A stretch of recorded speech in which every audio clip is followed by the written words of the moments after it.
So hello everyone, welcome back to our channel. तो जैसे कि आज का हमारा मैच रहा एकदम रोलर कोस्टर राइड की तरह, उसी तरह से हम भी एकदम एक्साइटेड आपके सामने वापस हैं हमारे channel beneath the scoreboard में। सो वेलकम करता हूं मैं आज हमारे साथ शशांक जी का। Thank you Piyush. बहुत ही हार्ट ब्रेकिंग मैच रहा। हम्म, जैसे कि हम और लास्ट आखिरकार मैच हम में डिस्कस ही कर रहे थे कि अगर न्यूजीलैंड यहाँ से एक मैच जीती तो उनके लिए सीरीज विन नहीं है। पर आज फाइनली उन्होंने इंडिया को 41 रन से हरा के सीरीज रियलिटी में जीत ली 2-1 के स्कोर लाइन के साथ। तो शुरू करते हैं आज की एनालिसिस। देखिए देखिए कहीं ना कहीं इंट्रोस्पेक्शन की जरूरत है कि अगर इस टीम से हम न्यूजीलैंड वाकई में बहुत बड़ी टीम है, लेकिन इस बार न्यूजीलैंड की पूरी टीम नहीं खेल रही थी। और अगर न्यूजीलैंड की बी टीम से हम इस तरह से सीरीज हार रहे हैं तो कहीं ना कहीं हमें इंट्रोस्पेक्शन की जरूरत है। हम अपनी उस पे फुल स्ट्रेंथ टीम पे खेल रहे थे। आज अर्शदीप ने भी वापसी की। और मुझे नहीं लगता एक बुमराह को छोड़ के या हार्दिक पांड्या को छोड़ के ये दो प्लेयर्स ऐसे थे कि जो हाँ इस 11 में हिस्सा पाते अगर हम 2020 वर्ल्ड कप के करीब नहीं होते। लेकिन मोर और द लेस कि हमारी जो फुल स्ट्रेंथ टीम थी और न्यूजीलैंड अपनी फुल स्ट्रेंथ के कहीं भी आसपास नहीं थी। उसके बाद भी अगर हम सीरीज इस तरह से हार जाते हैं और अगर आप बिल्कुल इसको क्लोजली वॉच करें, अगर पहले जो वनडे में था लास्ट में आके हर्षित राणा दो हिट्स वो बड़ी हिट्स नहीं लगाते तो करीबन वो मैच भी हमारे हाथ से चला गया था, बिल्कुल। डिस्पाइट विराट कोहली की एक ग्रेट नॉक के बाद भी। तो ऑलमोस्ट हम 3-0 से हारने कगार पे थे। बस we have salvage some pride by beating in them in the first ODI. और आज के लिए तो कुछ कहने के लिए बचा नहीं। आप क्या कहना चाहेंगे? बिल्कुल जी, अब अभी आपने जैसे बात करी कि हमारी टीम में ऑलमोस्ट हमारी फुल स्ट्रेंथ साइड खेल रही है कि हार्दिक पांड्या और जसप्रीत बुमराह का आना बाकी है। पर मैं ये देख कहना चाहूंगा कि हर्षित राणा और नीतीश कुमार रेड्डी दोनों ने मिलकर हार्दिक पांड्या की बैटिंग को तो आज कवर अप कर दिया। हर्षित राणा ने भी जिस हिसाब से आज हम खेला है, जो छक्के लगाए हैं, 4 लंबे-लंबे सिक्स उन्होंने सेकंड स्टैंड में देके मारे हैं, तो उन्होंने अपनी पोजीशन तो टीम में सैटिस्फाई कर दी है। जितने उनके ऊपर आलोचना हुई है कि वो इस टीम में डिजर्व नहीं करते, आज उन्होंने अपना डिजर्वेशन प्रूव कर दिया है कि मैं जब भी नेक्स्ट टाइम ओडीआई की प्लेइंग 11 लिखी जाएगी तो हर्षित राणा का नाम सबसे पहले उसमें डलेगा। बिल्कुल। और मैं कहना चाहूंगा अगर हम इस पूरी सीरीज को देखें, विराट कोहली और हर्षित राणा इन दो प्लेयर्स के अलावा मुझे नहीं लगता किसी ने भी अपने 100% पे परफॉर्म किया है। तो पीयूष शुरू करते हैं हम उस चीज से कि हार के मुख्य कारण, आज के मैच के हार के मुख्य कारण क्या रहे आपकी नजर में। फिर मैं भी उस चीज में थोड़ा सा अपनी कंट्रीब्यूशन देना चाहूंगा। तो जैसे कि हमारे स्पिनर्स ने मिडिल ओवर में बॉलिंग करी, आज भी वो बिल्कुल इनइफेक्टिव रहे। हालांकि कुलदीप को एक विकेट जरूर मिली, पर जिस कुलदीप को हम जानते हैं, जो अपनी बॉल को फ्लाइट देते हैं, एयर में बीट करते हैं बैट्समैन को, ऐसा कुछ भी इस सीरीज में हमारे को देखने को नहीं मिला। तो मेरे अकॉर्डिंग तो यही एक हमारा ड्रॉबैक रहा है इस सीरीज में कि जहां पर न्यूजीलैंड के स्पिनर्स, जिन्होंने मिडिल ओवर में हमारे बैटर्स को बिल्कुल भी रन बनाने नहीं दिए, वहां पर हमारे स्पिनर्स बिल्कुल भी कंटेन नहीं कर पाए, विकेट टेकिंग डिलीवरीज नहीं डाल पाए। देखिए मैं इसमें तीन चार बातें को अंडरलाइन करूंगा जो हमारी हार का प्रमुख कारण रहे। पहली बात, स्पिनर्स वाली बात आपने बिल्कुल ठीक की है। स्पिनर्स, आप न्यूजीलैंड के नए नए स्पिनर्स आ रहे हैं और वो हमारे को कंटेन कर रहे हैं। लिनक्स को हमारे को अटैक करना बहुत मुश्किल हो रहा था। वो हार्डली दो चार सिंगल्स पे ओवर निकाल रहे थे। और इवन रविंदर जडेजा जैसे खिलाड़ी के आगे भी जब वो पहली हिट लेने गए तो रविंदर जडेजा आउट हो गए। नीतीश कुमार रेड्डी ने भी एक शॉट मारा, बाकी शॉट स्पिनर्स को नहीं ले पा रहे थे, जो कि स्पिनर्स हमारी स्ट्रेंथ थी। कहीं भी कुलदीप यादव अपने पोटेंशियल के 50-60% पे ही दिखे पूरी सीरीज में। और वो एक चिंता का विषय है कि अगर आगे जाते हुए कि हम मिडल ओवर्स में कंटेन नहीं कर पा रहे, मैच हम सिर्फ मिडल ओवर्स में ही आ रहे हैं। दूसरा दूसरा जो मुख्य कारण मुझे लगता है फील्डिंग। अगर हम देखें, न्यूजीलैंड हमेशा +25 रहता है फील्डिंग में इंडिया से। आज हालांकि हमने ग्राउंड फील्डिंग एट टाइम्स बहुत अच्छी की, लेकिन फर्स्ट ओवर में रविंद्र जडेजा वाला कैच ड्रॉप, ठीक है मुश्किल कैच था, लेकिन रविंद्र जडेजा बहुत हाई स्टैंडर्ड्स सेट करते हैं अपनी फील्ड में। तो उस हिसाब से वो कैच होना चाहिए था। कुलदीप यादव वाला रन आउट अगर वो हो जाता तो डैरिल मिचेल आपको पता ही है कैसी फॉर्म में, और आज भी डैरिल मिचेल की ही इनिंग्स आई थिंक हम दोनों टीम्स के बीच में डिफरेंस थी, बहुत बड़ा डिफरेंस थी। तो डैरिल मिचेल उस टाइम 2-3 रन पे थे जिस टाइम उनका रन आउट मिस किया। और ग्राउंड फील्डिंग में कई बार ऐसा हुआ, शुभमन गिल से बॉल छूटी, ओवरथ्रो हुई, ठीक है? तो ग्राउंड फील्डिंग हमने बहुत कई बार मतलब at times we were very good और at times we were very sloppy. तो ग्राउंड फील्डिंग का वो था। तीसरा जो एक बहुत क्रूशियल पॉइंट है, जो साइमन डूल ने भी ऑन एयर थोड़ा-सा नोटिस किया था और कमेंट्री में कहा भी था। देखिए, मैच में हर बार एक टाइम आता है कि दूसरी टीम आप पे हावी होती है और कई बार आपके प्लान के अकॉर्डिंगली वो चीजें नहीं जा रही होती। लेकिन आपकी जो बॉडी लैंग्वेज ऐसी होती है कि हाँ भाई, आप मैच में हो और it's just a matter of time कि अगर एक दो बॉल या एक विकेट हमारे फेवर में आ जाएगा और कि हम मैच में वापसी करेंगे। लेकिन जिस टाइम डैरिल मिचर और ग्लेन फिलिप्स ने वो गियर शिफ्ट किए और जब 32-33 ओवर के बाद सेकंड, उसके बाद ड्रिंक्स ब्रेक के बाद जब वो गियर शिफ्ट किए, जो लंबी पार्टनरशिप हो रही थी, तो हम बहुत बैकफुट पे चले गए थे। और जो हमारी बॉडी लैंग्वेज भी थी वो भी ये थी कि we are just waiting for something to happen.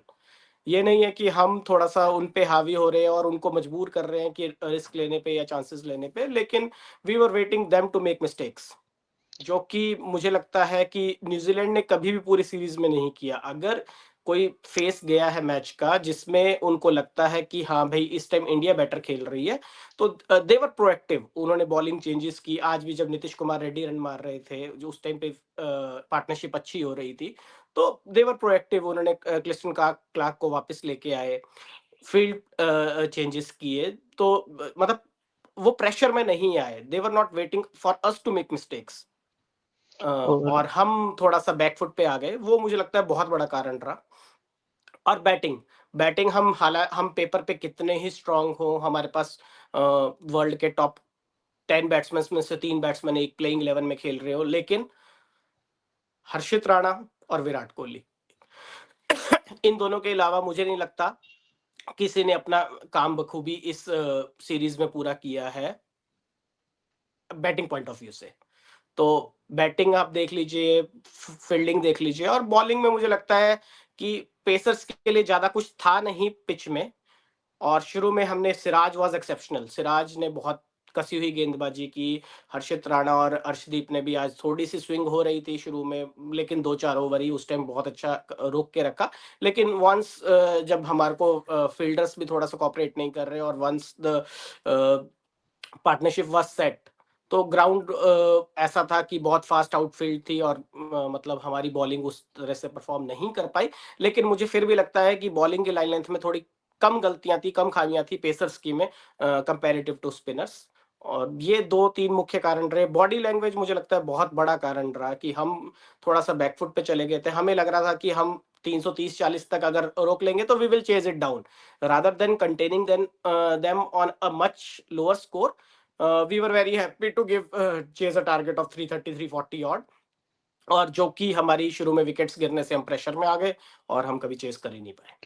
और ये चीज़ हम अब काफ़ी टाइम से पैटर्न नोटिस कर रहे हैं कि ये जो डिफेंसिव कैप्टेंसी है, डिफेंसिव फील्ड सेट लगा देना, beat test matches, beat one days, और हमने टी20s में भी कई बार नोटिस किया कि इंडिया वेट करती है कुछ होने का, ना कि उसे कुछ करने का। और ये सिर्फ अभी नहीं, पिछले कई टाइम से देख रहे हैं। और अगर हम ये अभी स्पिनर्स की बात कर रहे थे कि जैसे स्पिनर्स हमारे वेट कर रहे थे कि बैट्समैन कुछ गलती करे, ना कि वो कुछ ऐसा हम्म। ट्राई करे। तो अगर हम चैंपियंस ट्रॉफी से पहले चले तो भी एक ऐसा फेस आया था जहां पर रविचंद्र अश्विन और जडेजा हमारे स्पिनर्स हुआ करते थे। मिडिल ओवर के फेज में इंडिया स्ट्रगल करती थी। फिर चैंपियंस ट्रॉफी के बाद सब बदल गया। वहां पे कुलचा की जोड़ी आई, युजवेंद्र चहल और कुलदीप यादव, दोनों ने मिडिल ओवर्स में विकेट लेनी शुरू कर दी और इंडियन टीम एकदम अनबीटन लगती थी। फिर 2019 का मेरे को एक मैच याद आता है जिसमें इंग्लैंड ने कुलचा को एकदम बिल्कुल रैटल कर दिया था मार मार के, और वो मैच इंडिया हार गई थी वर्ल्ड कप में इंग्लैंड के साथ। उसके बाद कुलचा की जोड़ी भी टूट गई। अब वापस मेरे को वही फेस आता दिख रहा है जहां पर चाहे कुलदीप अभी भी खेल रहे हैं, वो पैचेस में अच्छा करते हैं, पर फिर भी अभी इंडिया के स्पिन डिपार्टमेंट, चाहे इंडिया कितना बड़ा ही स्पिन का वो है कि स्पिन अच्छी खेलता है, स्पिन अच्छी डालता है, पर अभी हम करंटली स्पिन में भी स्ट्रगल कर रहे हैं इस चीज से। देखिए, वो चीज अब हिस्ट्री हो गई है कि हम स्पिन अच्छी डालते हैं और स्पिन अच्छी खेलते हैं। आप पिछली किसी भी हार को उठा के देख लीजिए, मेन कारण यही है कि हम स्पिनर्स के खिलाफ एप्लीकेशन हमारे बैटर्स की अच्छी नहीं थी, या फिर हमारे स्पिनर्स दूसरी टीम के स्पिनर्स को compete नहीं कर पाए। तो ये बात आपके बिल्कुल ठीक है कि हाँ, हम थोड़ा-सा वेट कर रहे हैं, प्रोएक्टिव नहीं हो रहे हैं और स्पिनर्स का हमारा जो हमने पहले भी पिछली वीडियो में भी डिस्कस किया था कि वो प्रोएक्टिवनेस ग्रासरूट लेवल से ही दिक्कत है। इवन कि अगर हम रणजी ट्रॉफी, विजय हजारे ट्रॉफी या स्मैक में भी देखें, तो वो जो लेवल है जो हमारे स्पिनर्स का, वो अभी कहीं देखने को नहीं मिल रहा है। तो इसके लिए हमें लगता है कि थोड़ा-सा ग्रासरूट लेवल पे काम करने की ज़रूरत है। हमारे को बैटिंग ट्रैक्स के साथ-साथ स्पिनिंग ट्रैक्स और स्विमिंग ट्रैक्स भी प्रिपेयर करने पड़ेंगे ताकि हमारे बैट्समैन की जो स्पिन प्लेइंग एबिलिटी थी, वो कहीं लुप्त ना हो जाए, जिस हिसाब से अब हम परफ़ॉर्म कर रहे हैं इंटरनेशनल स्टेज पे। और अगर हम आज के मैच की या इस सीरीज की बात करें और डैरेन मिचेल की बात ना करें तो बिल्कुल फेयर नहीं रहेगा। आप डैरेन मिचेल के बारे में क्या कहना चाहेंगे? डैरेन मिचेल जब भी इंडिया को देखती है, जैसे एक ट्रेविस हेड की तरफ हम कहते थे कि ट्रेविस हेड जब भी ब्लू जर्सी के आगे आते हैं, वो एकदम अलग ही रंग में ढंग जाते हैं। उसी तरह से डैरेन मिचेल के लिए भी कहना पड़ेगा। उनकी लास्ट 6 इनिंग्स में इंडिया के अगेंस्ट 4 सेंचुरीज हैं और एक में उनका 80 समथिंग स्कोर भी रहा है। तो डैरेन मिचेल की भी 100 प्लस के स्ट्राइक रेट से इंडिया के अगेंस्ट स्कोर किया है। देखिए, अगर आप जो हम बचपन से क्रिकेट देख रहे हैं ना, उसको याद करेंगे। हमेशा हर टीम में एक प्लेयर होता है कि हमें जो लगता है कि यार इसको हम आउट नहीं कर सकते। आप आज की डेट में ऑस्ट्रेलिया उठाए हैं ट्रेविस हेड। ट्रेविस हेड जब तक वापस नहीं जाते, मैच कैसे भी चल रहा हो, हम चैन की सांस नहीं ले सकते। थोड़ा पीछे चले जाए, जिम्बाब्वे की टीम में एंडी फ्लावर वो रोल प्ले करते थे। हम्म। पाकिस्तान की टीम में इंजमाम उल हक हमारे खिलाफ वो रोल प्ले करते थे। तो हर हर एक दौर में एक प्लेयर ऐसा रहा है हर टीम में कि हाँ, जिसके खिलाफ इंडिया हमेशा थोड़ा-सा बैकफुट पे रही है या जिसने इंडिया के खिलाफ एक्सेप्शनल परफॉर्मेंस दी है। तो बिल्कुल डैरिल मिचेल, अगर देखिए, अगर मेरे को लगता है जब नई आईसीसी रैंकिंग्स आएँगी तो Daryl Mitchell will be the number 1 ODI batter, ठीक है? और डिज़र्वडली सो कि इंडियन पिचेज़ पे आके एकदम से एडैप्ट करना, उस रिस्पॉन्सिबिलिटी को लेना, वो नंबर 5 पे खेल रहे हैं जो उनके लिए नई जगह है, क्योंकि इनएक्सपीरियंस्ड लाइनअप है, तो उसको थोड़ा-सा स्ट्रेंथ प्रोवाइड करने के लिए उन्होंने अपना नंबर थोड़ा-सा नीचे शिफ्ट किया और उस पे ऐसे अडैप्ट करके शुरुआत में प्रेशर सोक करना और लास्ट में वो रन गति बढ़ाना। तो एक अच्छे बैट्समैन की ये निशानी होती है और Darrell Mitchell has proved everyone कि why he deserved to be number 1 ODI batsman. और मैं आपसे शुभमन गिल की कैप्टेंसी पे भी क्वेश्चन करना चाहूँगा। आप शुभमन गिल की कैप्टेंसी आपने देखी इस सीरीज़ में, इससे पहले वाली सीरीज़ में, पिछले आईपीएल में भी। आप उनकी कैप्टेंसी को कैसे रेट करेंगे? उनकी कैप्टेंसी में क्या इम्प्रूवमेंट है? क्योंकि जहाँ तक मैंने देखा है, शुभमन गिल फास्ट बॉलर्स को तो अच्छा हैंडल कर लेते हैं, उनसे ओवर डलवा लेते हैं, पर स्पिनर्स एक ऐसा पेच है उनकी कैप्टेंसी में जो फुलफिल नहीं कर पा रहे। बीट अगर हम लास्ट सीज़न देखें आईपीएल का, गुजरात टाइटंस के कैप्टन थे जब वो, तो वो कभी राशिद का पूरा ओवर नहीं करवाते थे। साई किशोर जो अपनी प्राइम फॉर्म में चल रहे थे उस आईपीएल में, पर्पल कैप होल्डर थे। उसके बाद हाफ सीजन के बाद उन्होंने उनसे ओवर कराने कम कर दिए। तो इंडियन टीम में देखें, इंग्लैंड की सीरीज थी टेस्ट मैचेस में, वाशिंगटन सुंदर खेल रहे थे, वो उनको याद ही नहीं रहता था कि हमारी टीम में एक ऑफ स्पिनर भी है। 80th ओवर में, 60th ओवर में जाके उनसे बॉलिंग कराते थे। आज के मैच में भी देखे तो दोनों ही हमारे स्पिनर ने 7-7 ओवर डाले। तो आप उनकी कैप्टनसी को कैसे रेट करेंगे? देखिए, थोड़े से यंग कैप्टन हैं, ऑब्वियसली थोड़ा-सा टाइम लगता है ग्रूम होने में और शुभमन गिल को मुझे लगता है करियर के बहुत इनिशियल फेज़ में ही कैप्टनशिप दी गई है और थोड़ा टाइम लगेगा उनको निखरने में। हालाँकि मैं ज़रूर मानता हूँ कि कुछ कमियाँ हैं, लेकिन over the period of time उसको उनको जज करना भी बहुत जल्दी हो जाएगा। स्पिनर्स को जो लेके आपने बात कही वो बिल्कुल सही है। वो मतलब अब देखिए, आप कोहली की कैप्टनशिप देखिए, Kohli used to love pacers, तो वो पेस बॉलिंग से अटैक करना जानते थे। रोहित शर्मा थ्राइव करते थे लो स्कोर्स में, उनकी कैप्टनशिप की जो वो थी, खूबसूरती थी, वो बाहर आती थी लो स्कोर्स में। तो हर कैप्टन का अपना अलग नज़रिया होता है, अलग तरीका होता है, बट मुझे लगता है हाँ, ठीक है, शुभमन गिल में अभी थोड़ी-सी स्टार्टिंग स्टेज है, लेकिन अभी थोड़ी कमियाँ हैं, लेकिन he will be better with time और अभी उसको जज करने से पहले हमें थोड़ा टाइम देना चाहिए।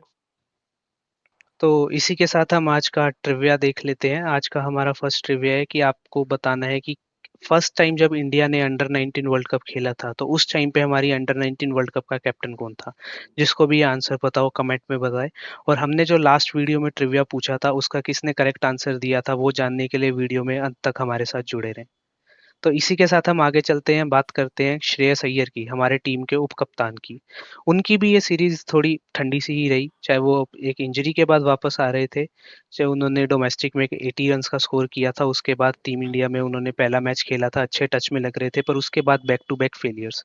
और साथ ही मैं यहाँ पे श्रेयस अय्यर के साथ ही उसी सेम लाइन में रोहित शर्मा की भी बात करना चाहूँगा, जो भी तीनों मैचों में बढ़िया टच में लगे, उनको अच्छी स्टार्ट मिली पर उस स्टार्ट को कैपिटलाइज़ नहीं कर पाए। बिल्कुल देखिए श्रेयस अय्यर और रोहित शर्मा दोनों बड़े खिलाड़ी हैं और दोनों ही आउट ऑफ टच नहीं लगे। हुँ, पूरी सीरीज में ऐसा नहीं लगा कि हाँ भाई आउट ऑफ फॉर्म है, बॉल टाइम नहीं हो रही है, सब कुछ ठीक लगा। लेकिन they were manufacturing ways to get out. हुँ। तो वो थोड़ा-सा डिसअपॉइंटिंग था। जैसे आज भी श्रेयस अय्यर थोड़ा-सा मतलब शॉर्ट बॉल को देखते ही अटैकिंग मोड में चले गए। जिससे जिस टाइम पे हालत थोड़ी-सी खराब थी, तो आई थिंक कि वो बहुत ज़्यादा जल्दी कर गए और मतलब ये कोई कंपल्शन नहीं है कि भई शॉर्ट बॉल आ रही है तो एग्रेसिव ही होना है। पिच उस टाइम पे थोड़ा-सा रुक रही थी। तो बिल्कुल ये बात सही है कि हाँ, दोनों आउट ऑफ फॉर्म नहीं लगे, लेकिन दोनों के बल्ले से रन भी नहीं आए। तो आप न्यूज़ीलैंड की इस टीम के लिए क्या कहना चाहेंगे जिसमें 8 नए प्लेयर थे जो स्पिनर इंडिया को डोमिनेट करके चले गए, उन्होंने इस सीरीज़ में डेब्यू किया था। उनके डेब्यू प्लेयर्स ने इंडिया के अगेंस्ट अच्छी बैटिंग करी। जो फ़ॉर्म में प्लेयर्स नहीं चल रहे थे पिछले काफ़ी टाइम से उन्होंने भी आके यहाँ पे अपनी फ़ॉर्म दिखा दी। तो क्या सबने इंडिया देखिए को ये वो तो है। हाँ, होम बना लिया है कि जिसके देखिए पास ये फ़ॉर्म शुरू नहीं से है रहा है आके कि फ़ॉर्म ले जाता है? जो प्लेयर कहीं परफॉर्म नहीं कर रहा है उसको अगर वो आउट ऑफ फॉर्म है, आप इंडिया के खिलाफ खिला दीजिए और उसकी फॉर्म वापस आ जाती है। ये हम बचपन से देखते आए हैं।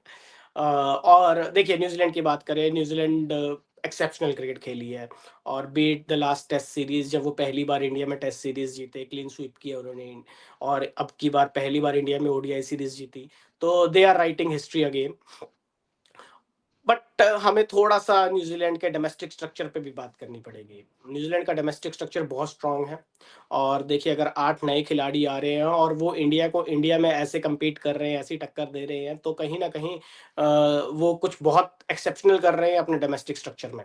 आप लिनक्स की बात कीजिए मतलब आज ऑन एयर जब मैं सुन रहा था उस बात को कि ओ he is playing for more than 12 years in their domestic cricket and he is one of the leading wicket takers in the domestic circuit but New Zealand ने उसको इंटरनेशनल स्टेज पे आने के लिए आजकल ऐसा नहीं है कि न्यूजीलैंड में आपको शुरू में टैलेंट दिखे और वो इंटरनेशनल स्टेज पे ले आते हैं they wait for you to get experience to get accustom और उसके बाद वो आपको प्लेटफॉर्म पे डाल रहे हैं, इंटरनेशनल प्लेटफॉर्म पे डाल रहे हैं। आप पीछे देखिए मैट हेनरी को देखिए, उन्होंने कितना लेट डेब्यू करवाया था और आप किसी भी बॉलर को उठा के देखिए, किसी भी प्लेयर को उठा के देखिए, अब न्यूजीलैंड बहुत अर्ली स्टेजेस में डेब्यू नहीं करवा रहा है। आप 7-8 साल डोमेस्टिक सर्किट में परफॉर्म कीजिए, you go through the height grinds और जब आप बिल्कुल एक परिपक्व खिलाड़ी बन जाते हैं वहां से, तब न्यूजीलैंड आपको एक वो इसमें इंटरनेशनल उस पे डाल रहा है, प्लेटफॉर्म पे डाल रहा है। और लिनक्स कभी लगे ही नहीं कि वो अपनी पहली सीरीज खेल रहे हैं इंडिया में और मतलब जिन पिचेस पे हमारे स्पिनर्स थोड़ा-सा स्ट्रगल कर रहे थे या आप क्रिस्टियन क्लार्क को उठा के देखिए, किसी भी डेब्यूटेंट को उठा के देखिए। तो वो ऐसा लगा नहीं कि वो मतलब कहीं आउट ऑफ प्लेस या फील कर रहे हैं और मतलब जब आप 8-10 साल डोमेस्टिक क्रिकेट खेल लेते हैं तो you have gone through what all.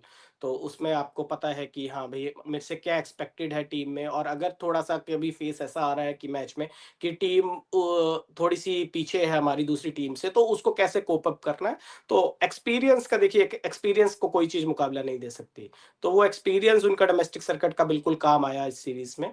तो उसी कारण है कि आज वो एक heart breaking ODI series loss है। बिल्कुल, जैसे न्यूज़ीलैंड की आपने बात करी उनके डोमेस्टिक सर्किट की, उसी तरह से ऑस्ट्रेलिया भी अपने जो इतने प्लेयर्स को डेब्यू कराता है, बिल्कुल एकदम पक जाने के बाद जब वो अपने अर्ली 30s में होते हैं, ऑस्ट्रेलिया के प्लेयर्स। वही इंडिया के हम डिस्कस करें तो इंडिया में हम अर्ली ब्लूमर्स देखते हैं, कि जो दिख रहा है कि हाँ, हुँ। इसमें पोटेंशियल है, उसको हम फ्यूचर के लिए बैक करते हैं और जो भी प्लेयर अपने अर्ली 30s में पहुँचता है, 30 क्रॉस करता है, वो इंडियन टीम से साइडलाइन होना शुरू हो जाता है, उसके सिलेक्शन के चांसेस कम होने चले जाते हैं। तो ये भी एक बड़ा डिफरेंस है इंडियन सर्किट और बाकी। बहुत बड़ा डिफरेंस है आप देखिए अगर मोहम्मद शमी टीम में नहीं है, हुँ, उसका मुझे लगता है सिर्फ़ एक ही कारण है कि he is into his late 30s। उसके अलावा कोई कारण नहीं लगता है कि वो परफ़ॉर्म्स परफॉर्मेंस दे रहे हैं, आईसीसी ट्रॉफीज में लगातार परफॉर्मेंस देते आए हैं। उसके बाद इंजरी ले ऑफ हुआ, आके उस उन्होंने हर सीरीज में अपने आप को डोमेस्टिक सर्किट में वो किया, प्रूफ किया। उसके बाद वो नहीं आ पा रहे हैं। सरफराज खान को देखिए, पहले वो कहा जाता था कि थोड़ा सा स्लो खेलते हैं, सिर्फ he is a test player. उसके बाद उन्होंने अपनी गेम चेंज की और ही इज परफॉर्मिंग कंसिस्टेंटली। हम उनको सोच रहे हैं कि अब वो he is past is prime, क्योंकि अब एज ज़्यादा हो गई है, तो हम क्योंकि ज़्यादा लंबा टाइम वो इंटरनेशनल सर्किट में नहीं दे पाएंगे, तो शायद वो इग्नोर हो रहे हैं। तो ये कहीं ना कहीं कमी है। और अगर आप देखिए हम क्या करते हैं, थोड़ा सा अर्ली ग्रूमर्स, थोड़ी सी पोटेंशियल दिखे तो उसको इंटरनेशनल स्टेज पे लाके ग्रूम करते हैं।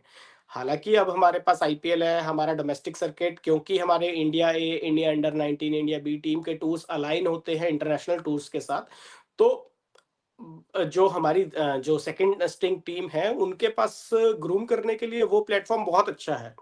आई थिंक कि हाँ, जब प्लेयर्स आपके बिल्कुल ग्रूम हो जाएँ, जब whether when they are performing at their best, ठीक है, then they should come to the international circuit, whether they are either 19 और 39।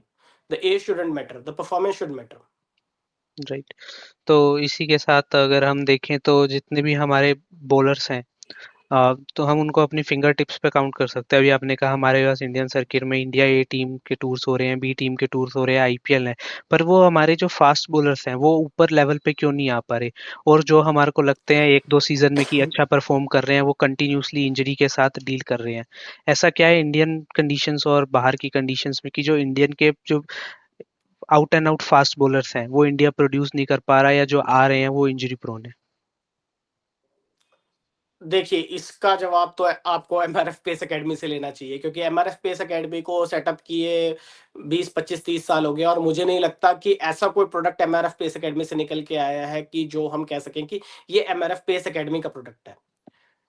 तो और जो खिलाड़ी की फिटनेस है, न्यूट्रिशन है, उनका ध्यान रखने का भी जिम्मा उनका था। और आप देखिए पिछले कुछ सालों में हमारे, अगर आप फास्ट बॉलर्स को उठा के देखिए, कितनी लंबी लिस्ट है कि जो हमें लगा कि ये प्रॉमिसिंग है, और आज वो इंटरनेशनल सर्किट के आसपास भी नहीं है। आप टी नटराजन की बात कीजिए, चेतन सकरिया की बात कीजिए, आप कामरान खान की बात कीजिए, और उसके बाद उमरान मलिक को उठा लीजिए, राशिक सलम को उठा लीजिए। मतलब ऐसे अनगिनत खिलाड़ी हैं कि जिसके बारे में, जिसको हमारे को एक वन सीजन वंडर्स थे, या फिर 1-2 सीज़न्स में बहुत अच्छा परफ़ॉर्म किया, हमें लगा कि हाँ, आप वरिंदर सरान को ऑस्ट्रेलिया लेके गए, उस टाइम पे उन्होंने थोड़ा-सा अच्छा परफ़ॉर्म किया। जयदेव उनदकत ने 1-2 सीरीज़ अच्छी खेली, he has been there for a long time. Khaleel Ahmed को लेके आए आप, मतलब लिस्ट एंडलेस है। और उसके बाद 1 सीज़न या मैक्सिमम 2 सीज़न, केवल जो 2-4 गिनते-चुनते के प्लेयर हैं, जो बुमराह लगा लीजिए, सिराज लगा लीजिए, मोहम्मद शमी को लगा लीजिए, ये 3-4 प्लेयर्स ही हैं जो over the period of time consistently perform कर रहे हैं। और इसके अलावा डोमेस्टिक सर्किट पे अभी कोई प्लेयर भी नहीं लगता है हमें कि हाँ, जो बहुत जल्द फास्ट बॉलिंग लिस्ट में ऐसा है कि भारतीय टीम में डेब्यू कर सकता है। चलिए इसी के साथ हम आज का दूसरा ट्रिविया भी पूछ लेते हैं। हमने पहला ट्रिविया अपना पूछा था अंडर 19 से रिलेटेड, तो इसी के साथ इसी से पूछ लेते हैं कि लास्ट ईयर हमारा अंडर 19 वर्ल्ड कप जो टीम जीती, उसका कैप्टन, हमारे विनिंग कैप्टन कौन थे? जिनको भी पता हो कमेंट सेक्शन में जरूर बताएं, और नेक्स्ट वीडियो में जिनका भी करेक्ट आंसर होगा उनको हम शाउट आउट देंगे। बिल्कुल। और इसी साथ हम बात करेंगे कि जो हमने लास्ट वीडियो में अपना ट्रिविया पूछा था कि न्यूजीलैंड ने इंडिया से लास्ट बार ओडीआई सीरीज इंडियन धरती पे कब जीती थी, तो उसका बिल्कुल सही जवाब दिया मयूर जी ने। उसका न्यूजीलैंड ने इंडिया से आज से पहले ओडीआई सीरीज इंडियन सॉइल पे कभी नहीं जीती थी। So a big shout out for Mayur. और एज वेल एज हम, New Zealand to win his first ODI series at Indian soil. या ठीक है। तो हम चाहेंगे कि आपका वैसे भी कंट्रीब्यूशन ऐसा ही रहे, आगे भी आप वीडियोस देखते रहे, नए नए ट्रिवियाज हम लाते रहेंगे। और अब बात करते हैं अंडर 19 वर्ल्ड कप की थोड़ी सी। जो कल का मैच था, भारत ने बांग्लादेश को हराया, बहुत ही रोमांचक मैच था। एक टाइम हमें लग रहा था कि मैच निकल गया, लेकिन उसके बाद जो यंग बॉयज हैं हमारे, उन्होंने बहुत अच्छा कमबैक किया। क्या कहना चाहेंगे उस बारे में? बिल्कुल, एक टाइम तो ऐसा लगा था कि जब हमने बांग्लादेश से अंडर 19 टीम देखी, वो 102 पे सिर्फ 2 विकेट्स थे। ऐसा लग रहा था कि ये यहाँ से मैच निकाल के ही ले जाएंगे। पर उसके बाद जब रियान मल्होत्रा आए, उन्होंने बॉलिंग करनी शुरू करी, वो 4 ही ओवर में 5 विकेट लेके मैच का रुख एकदम सही पलट के ले गए। उसमें मैं एक और कारण डालना चाहूंगा। नो डाउट हमारे बॉयज बहुत अच्छा खेले, और वो जीत एक बहुत बड़ी जीत थी अगर ग्रुप स्टैंडिंग्स के हिसाब से देखें, क्योंकि अगर कल हम शायद हार जाते तो न्यूजीलैंड वाला एक टफ मैच है और फोरकास्ट भी अच्छा नहीं है उस दिन के मैच के लिए। तो अगर वो मैच नहीं हो पाता तो शायद हो सकता था कि हम ग्रुप स्टेज से ही बाहर हो जाते। लेकिन एक बहुत बड़ा फैक्टर रहा डीएलएस। हुँ, अगर आप देखें 17.2 ओवर पे जब मैच रुका था, तब बांग्लादेश बिल्कुल क्रूज कंट्रोल मोड में थी और मतलब डीएलएस स्कोर से भी आगे चल रही थी। उन्हें केवल इंतजार था कि 20 ओवर पूरे हों और मैच हमारा है। हुँ, और required run rate was around 4.7। लेकिन कहीं न कहीं मैं कहूँगा कि Bangladesh were hard done by DLS system, जो कि मेरे मतलब आप लगा लीजिए मुझे 30 साल हो गए क्रिकेट को फ़ॉलो करते हुए, लेकिन आज तक मैं डीएलएस सिस्टम को नहीं समझ पाया हूँ। जिस टीम को 4.7 स्कोर 4.7 की रन रेट से चेज़ करना है अगले 30 ओवर के लिए और 8 विकेट उनके हाथ में है, आपने मैच को कर्टेल कर दिया, 21 ओवर घटा दिए और रिक्वायर्ड रन रेट आप ले गए 7 पे। तो वो थोड़ा-सा पैनिक मोड किसी भी टीम के लिए ला सकता था और ये तो अभी यंग लड़के हैं, तो एकदम से पैनिक में जाना लाज़मी था। आप देखिए भारत के केवल 60-65 रन कम किए गए 50 ओवर के टारगेट से और 21 ओवर हटा दिए गए। तो करेक्ट। मुझे लगता है डीएलएस भी एक बहुत बड़ा फैक्टर था। ठीक है, हालाँकि रिज़ल्ट वो आया जो हम चाहते थे, लेकिन डीएलएस एक मेरे को लगता है बहुत मेजर फैक्टर है और आईसीसी को रिवर्क करने की ज़रूरत है इस सिस्टम को कि आगे मतलब ऐसा ना हो कि जो टीम डिज़र्व कर रही हो या जो टीम बेटर पोज़ीशन में हो, just because they are batting second वो कहीं न कहीं डिसएडवांटेज में रहें। बिल्कुल, मैं बिल्कुल एग्री करता हूँ इस बात से और हम इसी के साथ वैभव सूर्यवंशी की इनिंग्स के बारे में भी डिस्कस कर लेते हैं, जिस तरह से उन्होंने अपनी इनिंग्स को कल पेश किया।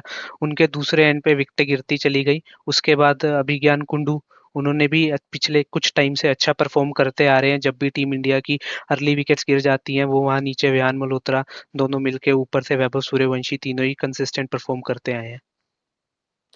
देखिए, वैभव सूर्यवंशी की इनिंग्स की कल सबसे बड़ी बात जो रही ना, जो बाद में अभिज्ञान कुंडू ने अपनी उसमें पोस्ट मैच प्रेज़ेंटेशन में पोस्ट मैच इंटरव्यू में भी कहा, वैभव सूर्यवंशी की कल इनिंग्स थोड़ी-सी मैच्योर इनिंग्स थी। एक तो फास्ट पेस तो उनकी इनिंग्स हमेशा ही रहती है। लेकिन कल मैच्योर इनिंग्स थी और जिस टाइम पे अभिज्ञान कुंडू बैटिंग करने आए थे, उस टाइम पे भारतीय टीम थोड़ी-सी विकेट्स लड़खड़ा रही थी, विकेट्स भी खो चुकी थी, रन रेट भी सिर्फ़ एक ही बल्ले मतलब सूर्यवंशी के बल्ले से ही रन आ रहे थे। तो उन्होंने वो मैच्योरिटी दिखाते हुए अभिज्ञान कुंडू को थोड़ा-सा मोटिवेट किया, थोड़ा-सा कॉन्फिडेंस दिया कि वो अभिज्ञान कुंडू का कहना है कि उन्होंने कहा, "बस तू खड़ा रह।" हुँ, आई इट डज़न्ट मैटर कि रन आए ना आए, तू अगर 100 बॉलों में 1 रन मार के भी खड़ा है, रन रेट मैं सँभाल लूँगा, मुझे बस तेरी विकेट नहीं गिरनी चाहिए। तो क अभिज्ञान कुंडू भी थोड़ा-सा कॉन्फिडेंट थे, शुरू में उन्होंने अपना टाइम लिया और बाद में वो इनिंग्स को पेस करके उन्होंने रन मारे। तो वैभव सूर्यवंशी टैलेंट में कभी कोई कमी नहीं लगी, थोड़ा-सा टेम्परामेंट कभी-कभार लूज़ कर जाते हैं और अभी बहुत यंग एज है, 14 साल का लड़का है, तो अभी बहुत यंग एज है, वो टेम्परामेंट टाइम के साथ-साथ धीरे-धीरे आएगा। लेकिन कल जो मैच्योरिटी लेवल दिखाया उन्होंने, that was coming of age और इसी तरह के टूर्नामेंट्स, इसी तरह के ओकेजन्स होते हैं, जो एक प्लेयर को इंटरनेशनल लेवल के लिए तैयार करते हैं या बड़े मुकाबले के लिए तैयार करते हैं। तो वैभव सूर्यवंशी की कल जो मैच्योरिटी थी, वो सबसे ज़्यादा स्टैंड आउट की मेरे लिए। तो चलिए इसी के साथ हम आज के अपने वीडियो को समाप्त करते हैं। तो इसी तरह के अभी अगर हम बात करें आज के मैच को सम अप करें, तो स्कोर कार्ड देख के सबको लगेगा कि न्यूज़ीलैंड ने आज का मैच बिल्कुल ही वन साइडेड जीत लिया। पर अगर जिसने मैच देखा हो तो उसको पता चलेगा कि एक टाइम पे जब विराट और हर्षित राणा खेल रहे थे, तो ऐसा लग रहा था ये दोनों यहाँ से मैच निकाल कर ले जाएँगे। पर उस फॉक्स के एक ओवर में जिसमें 2 लगातार विकेटें गिर गई, जिसमें हर्षित राणा और नेक्स्ट बॉल पे ही सिराज चलते चले गए, तो वहाँ से गेम दोबारा से बिल्कुल ही न्यूजीलैंड के फेवर में पलट गई और जिसके बाद हम इंडिया वहाँ से विराट कोहली की विकेट के बाद मैच हार गया। तो यही था आज के मैच का सम अप और इसी के साथ हम अपनी वीडियो को करते हैं एंड। हमारे ट्रिविया के आंसर्स कमेंट सेक्शन में ज़रूर बताएँ और हाँ, साथ ही जो भी आपको हमारे चैनल के लिए फीडबैक हो, कोई भी सजेशंस हो, वो हमें ज़रूर बताइएगा और हम उसको अच्छे से अपने वीडियोज़ में इम्प्लीमेंट करने की ट्राई करेंगे और आपने जिस तरह का सपोर्ट दिखाया है हमारी वीडियोज़ के लिए, उसके लिए भी एक बिग थैंक यू आप सबके लिए। Thank you all, please like our channel, please subscribe और हम बहुत मेहनत कर रहे हैं, आगे भी आपको ये वीडियोज़ मिलती रहेंगी, जो इम्प्रूवमेंट्स आप बताएँगे हम ज़रूर इसमें इंक्लूड करेंगे। तो प्लीज़ अपना प्यार बनाए रखें और ज़रूर जब आप वीडियो देखते हैं तो इसको सब्सक्राइब ज़रूर कीजिए। Thank thank you. You everyone.